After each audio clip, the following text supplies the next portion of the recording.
Hey, it's Matt at Mango Vans. I'm going to talk to you a little bit about a lot of the materials we use in these vans. People are always asking about certain components.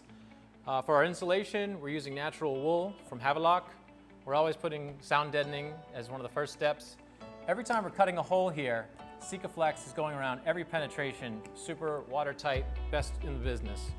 Our clients get a lot of choices for their finishes. A lot of the different types of flooring we use, everything is totally natural wood, bamboo, whitewashed pine.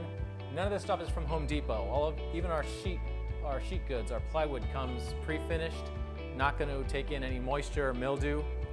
Our systems that we're using for anchoring things down, we're not driving metal screws into stuff. We're using airline track, L-track, everything's getting bolted in place, everything's stainless steel. When we're mounting things to the frame, we're using actual plus nuts, not the little riv nuts. You can see the difference in just how much structural strength you get. Really important. Our electrical, I come from the boat world, so I'm using everything we used on yachts. Everything's Blue Sea systems, everything's duplex, Encore, even for 12 volt. It's all double insulated. And it's 2020, if you're building a van, you gotta be using lithium batteries. That's what we're putting standard in all of our builds, up to the monster lithionics setups. But just for a drop-in, Battleborn's an awesome solution.